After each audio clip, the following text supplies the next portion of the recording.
Hello and welcome to Center for Victory's podcast of Your Best Day Yet.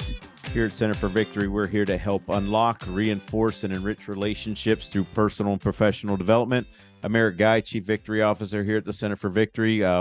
With us today, guest Dave Lutz. I'm going to let him introduce himself, but really interested in what he brings to the table, what his experience has lent and is going to lend to the discussion today, and I hope you get a lot out of it. So Dave, I'm going to shut up for just a second and let you introduce yourself and your story, because it is, at least for me, is very interesting.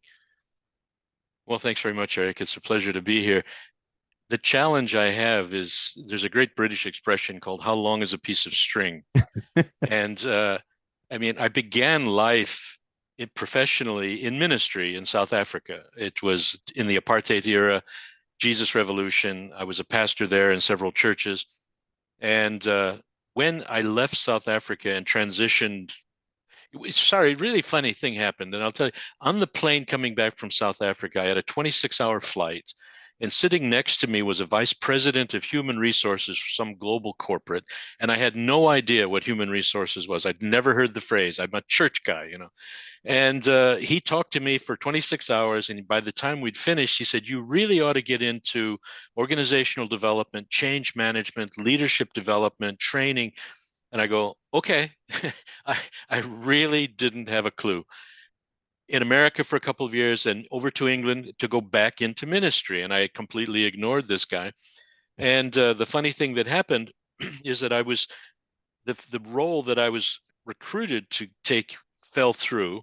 And now, I sat down and said, I guess I have to get a real job. And I found myself through all kinds of interesting connections and circumstances being exposed to the management philosophy of the guy who's famously known as the father of the third industrial revolution. Name is Dr. W. Edwards Deming. And I became an intern with him, and I spoke at a workshop at Cambridge University, knowing really nothing about the subject. All I know is that at the heart of what he shared, it connected with me in terms of my own Christian values. I knew I wasn't a good organizational, institutional pastor type. I just wanted to help people develop their skills, identify and find their skills and their gifts, and then develop them. And so here was a philosophy that I could use. And cut this very long story short, I spoke at a workshop. I was invited to speak at a conference at the collapse of the Soviet Union in 1990 in Prague in Czech Republic. And they misprinted my introduction and called me Dr. Lutz. And even though I stood up in front of hundreds of people at the plenary session and said, I'm barely a student on this subject, servant leadership being one of them, organizational excellence being another, but the philosophy of Deming, it didn't matter. I'm now Dr. Lutz, I'm now an expert. And I spent for the rest of my life, toing and froing out of in total now, I think we're at 42 countries,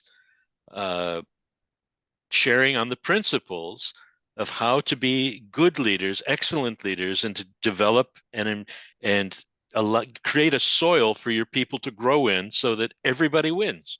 And that's what I do. So I'm an organizational development, leadership development coach, consultant, trainer, and I help organizations to create a culture and an environment and leaders to adopt a style and philosophy, if you like, that allows them to lead well and excellently. That's the sort of mantra, if I believed in mantras. Yeah, and so that's a lot of what we do here as well, and that's why this topic is so interesting. It's something near and dear to your heart. I know as well as mine is servant leadership. How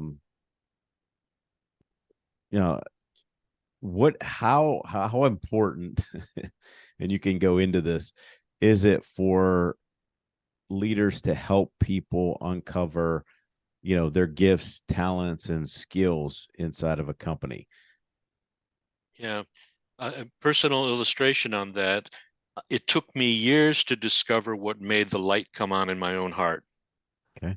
And I found out after hundreds of experimental training sessions that when my soul, my heart gets excited and I feel good about what I'm doing, is when I see the light come on in other people's eyes. When I see them go, yeah, I get it, I understand it.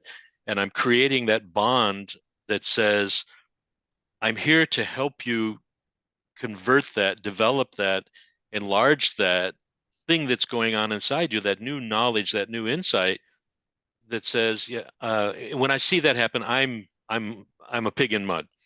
And what happens has happened, and I joke about this, but my family doesn't think it's very funny, is that after I've been doing this in another country, I've been traveling round trip for 70 hours, I'm in a Yambu, Saudi Arabia or someplace, but it went well.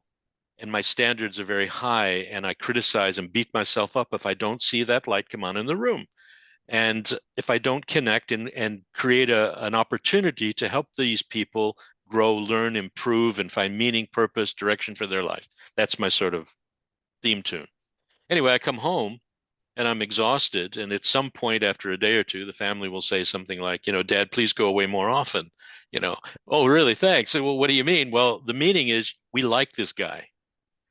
We like this person. You obviously did well. You obviously are satisfied with what you did. And this guy, even though he's tired, we can see that, it meant something to you. So for me, it's not a mystical thing. It's not warm and fuzzy. It's not esoteric.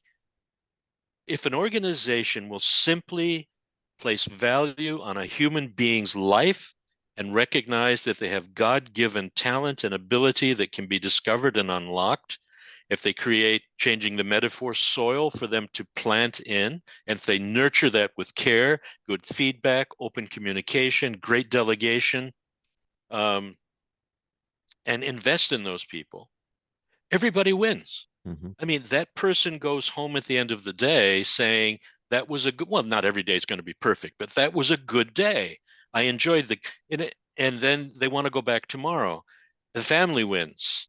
The community wins. Their church, if that's part of their life, wins. But the organization also wins. And I've often said to adopt servant leadership practices and to shift away from a command and control, dictatorial, militaristic model of driving people, rather empower them, push them up through servant style leadership. It's smart business. It's not just good and right to do, it's smart business.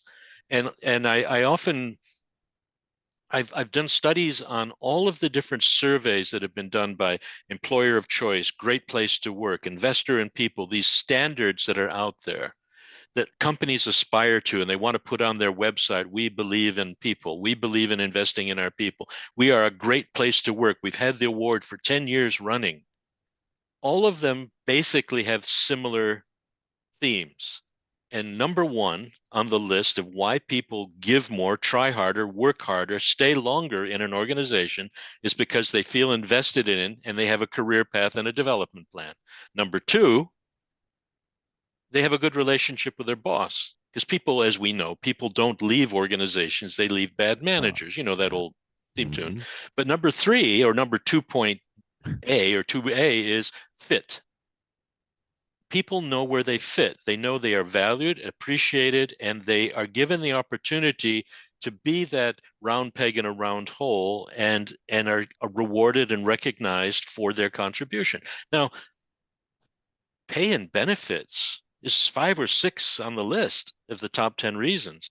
I mean, even number 4 is good communication, and I like the people I work with. Mm-hmm. I mean, paying money, well, okay, during economic crisis, that number creeps up.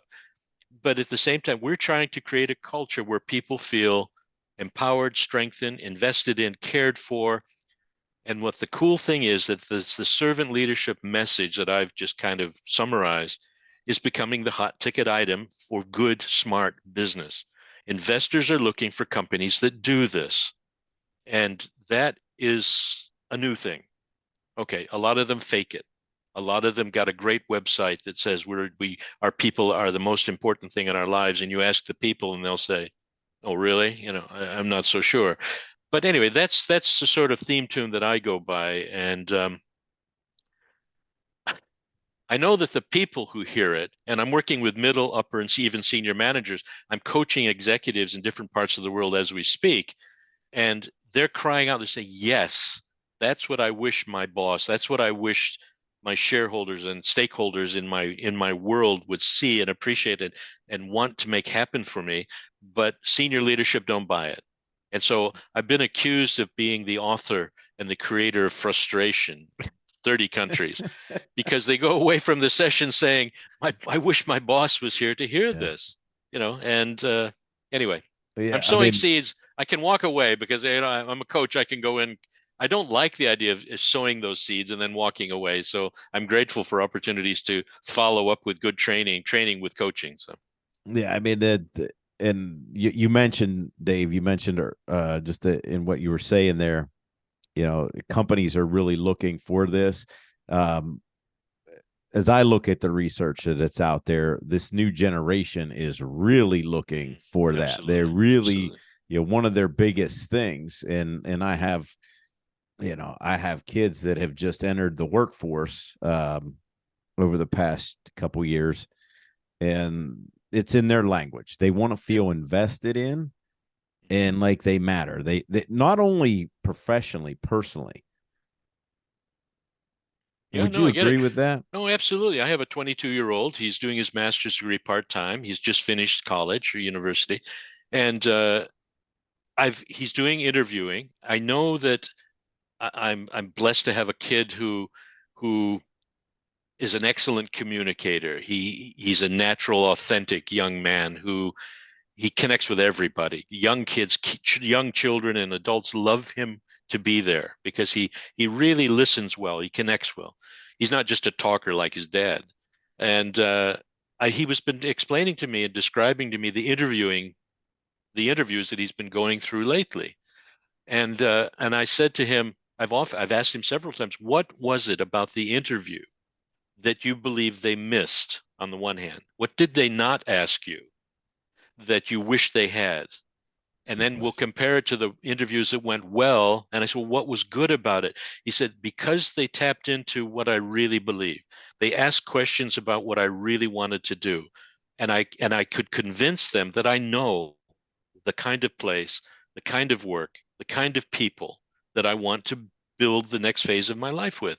And I said, is that a surprise to you? And he said, no, it was a great joy for them to actually find the authentic me, as it were. And I said, you got that on a Zoom call? He said, yeah.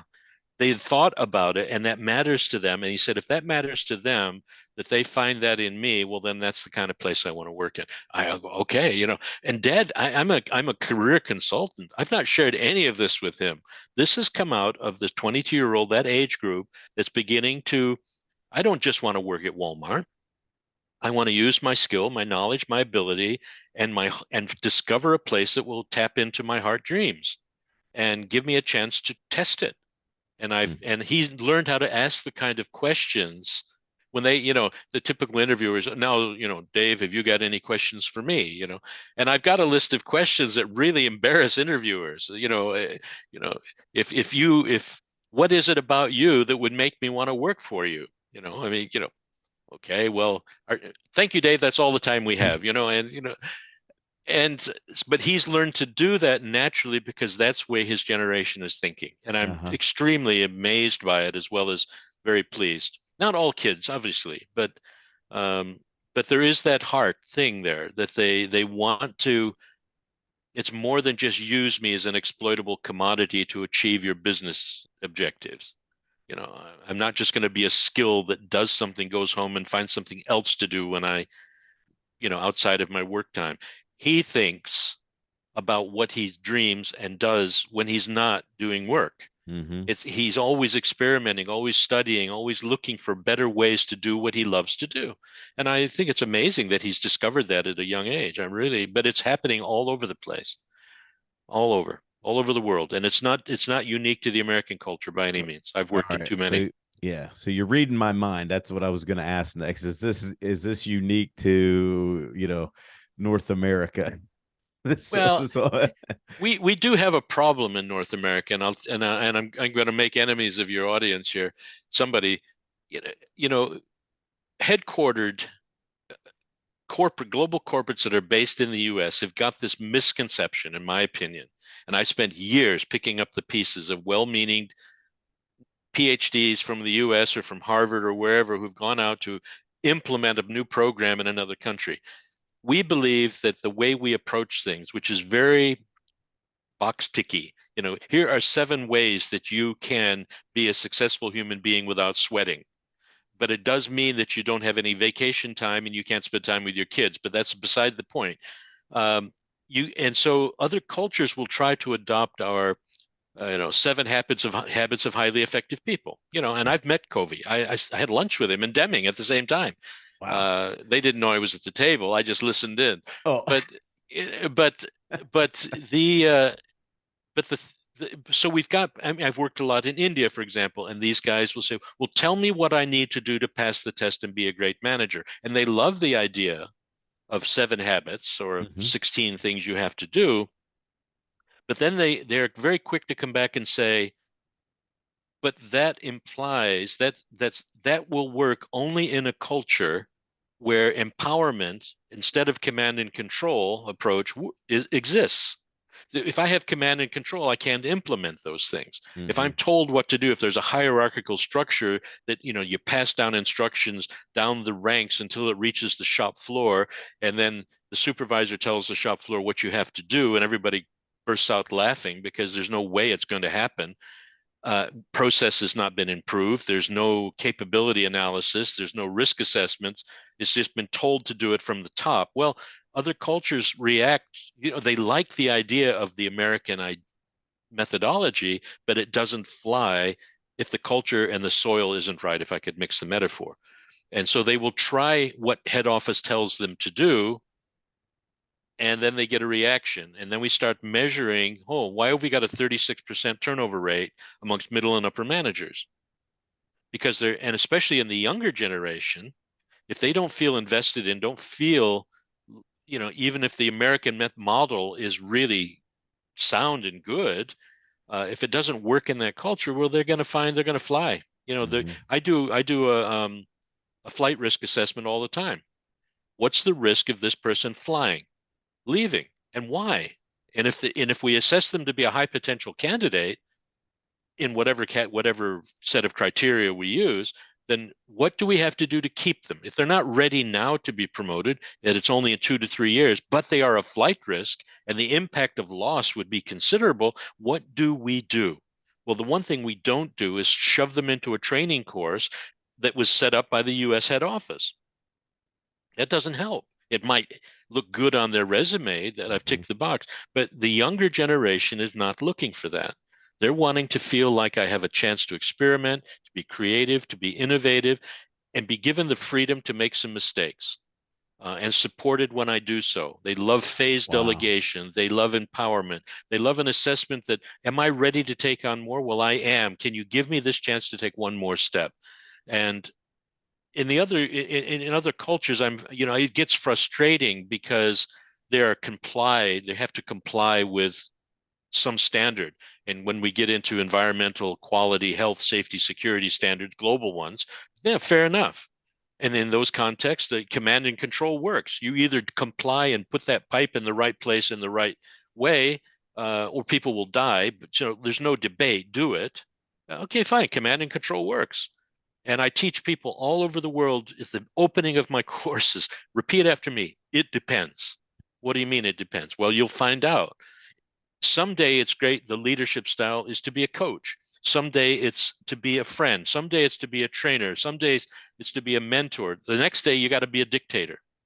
And after that, you're going to have to be a compliance officer.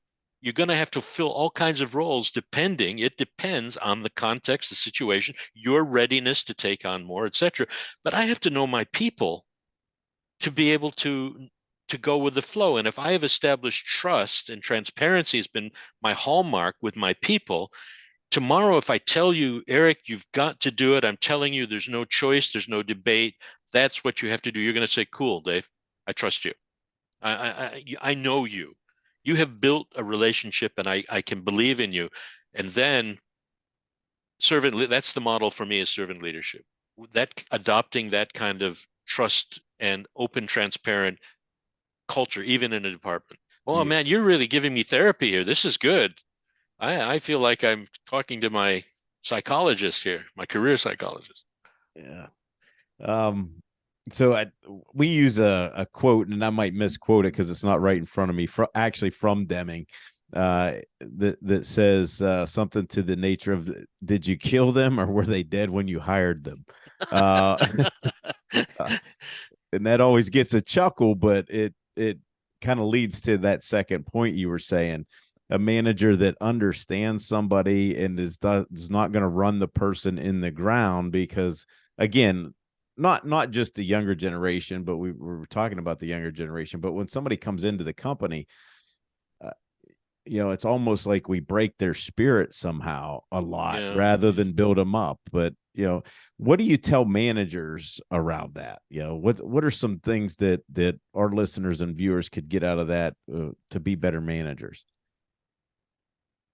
I can't say I'm famous for this expression, and I probably stole it from somebody years ago, but I don't remember who. Is don't boil the ocean, boil a teacup. Um, you can't change the culture overnight. Mm-hmm. Even the culture of your department, if you've inherited it or even over time you've created it by your leadership style, you can't make a major change immediately. Start small. If you claim to have an open door policy for communication with your people, it's got to be more than just a literal open door into your office. If you claim that recognition is a priority and that people, they don't actually need money to reward them, but some other form of recognition, if you believe that, start small. I remember very quickly, I worked with a public private sector combo in England some years ago, and we went away for the weekend with the leader. Was away for the lead. Yeah, Deming was too expensive, so they let me come. And there were nine of them, and the top guys, 9 guys in this organization, 16,000 people organization. And we spent the weekend together, and they finally decided that their values were going to be, number one, all people will be loved and accepted unconditionally in this organization. And I go, what? The next one is you can fall flat on your face and still be accepted. We'll pick you up, dust you off, and help you to fail forward if you're gonna. But we'll, And they had all the language and the jargon. I said, guys, don't do this to yourselves. I said, you've got to live this. You got to practice it. How are you going to? What are you going to do? Put it up on posters throughout the organization on Thursday? I said, please don't do this. I said, what do you recommend we do? And I said, each one of you steal 2 people from your department. Just take 2. And for the next 6 to 9 months, you live one of those values differently. Listen better, connect better, delegate better, get feedback better, recognize achievement, create a small team better than you've done before. Get some collaboration going, and then teach them and help them to do that with their reports, and then with their report. But do it. Don't post it. And they didn't listen. Mm. And within 6 months, 7 of those 9 guys were gone. And the one Wow. department that listened to me, he called me back up and said, I guess you've heard. And I said, yeah, I watch the news. I see, I just live around the corner from you. And he brought me back in, and we were able then to work out a plan, which actually resulted in him becoming the chief executive, but that's another thing. Wow. But he got the retention numbers went up, the productivity went up, because people actually began to see that it's okay for me to fail in this organization because I will be supported. Now, the message to leaders was to don't boil that ocean. Do one thing well different. First 3 months, I don't care how long, just be more predictable, more consistent, more caring, more transparent, more open. If that's what is needed, then do it. But don't try to boil everything, all the rest of the teacups. Just do one. So it sounds pretty simplistic, and for a global consultant, it is, they pay you to give that kind of advice. Well, yeah, they do. But I try to help them identify with that one area, that one thing that they could do differently, whether they've heard it from their wife or whether they've heard it from their husband or whether they've heard it from their colleagues, or the gossip in the organization is you are terrible. It's at allocating new jobs. You favor people. Well, change it then. Start with one thing. And that's all I can say. You want to hire me, give me lots of money to go out and give that Yeah. recommendation. I'm happy to, but it works. For me, it works. Absolutely. And that's actually great advice. I know it sounds simple, but it is great advice. I would second everything that you said. Last question for you, Dave, before we end the podcast here. What do you think? And this could just be all your opinion or whatever, but you know, considering your experience, I think people should value it. What happens if companies, especially into the future, what happens if companies don't do some of these things that you're talking about? What do you see happening?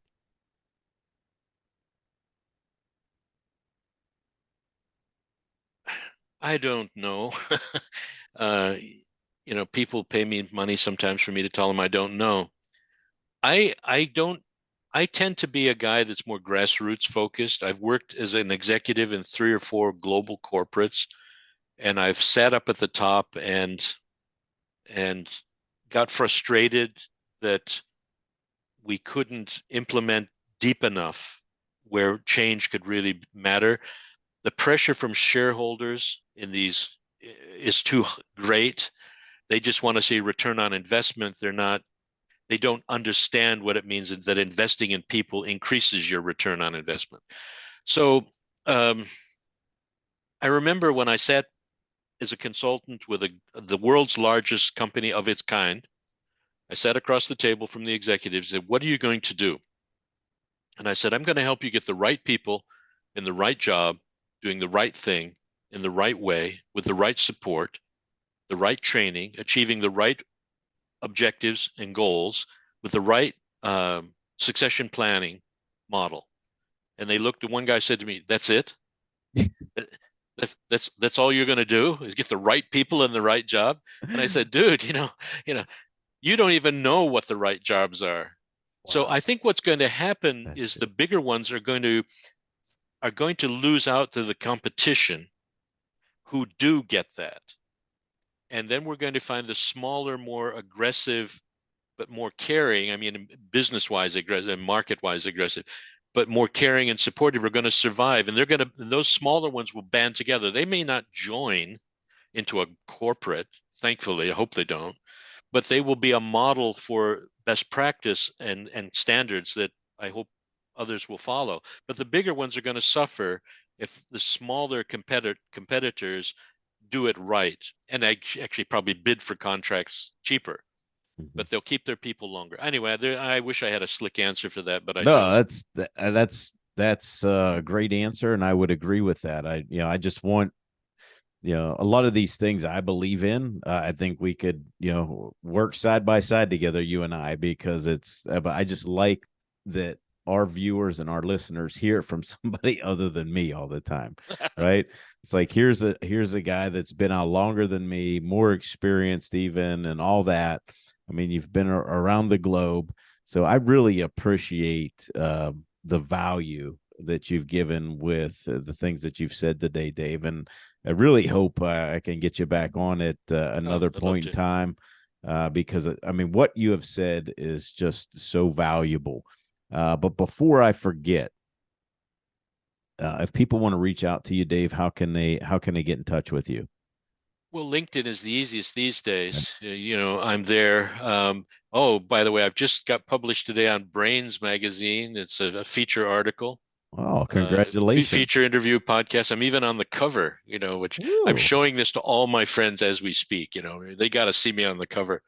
I look really young and intelligent. I really like the photograph. And but you can do that, through there. My links are in those articles. I'm doing 12 articles on how to find purpose, meaning, and direction for your career in life. Wow. Wonderful. But also LinkedIn, David Lutz, fine. I've got a new website that's hopefully going to be up by next week, which is David Lutz or undernewmanagement.com, under-new-management.com. But that's about it, really. Okay. And that's Lutz, Lutes, correct? Correct. All Musical right. instrument, plural. All right. Very good. Really appreciate you being on, being a guest, Dave. Like I said, love to have you back um, at some point in time. Really enjoyed this. And that's all for today, folks. Really appreciate you watching, listening, tuning in. If you want more information from us, You can go to the website, our website, centerforvictory.com. And just remember, wherever you're at, whatever you're doing, make this your best day yet. We'll see you soon.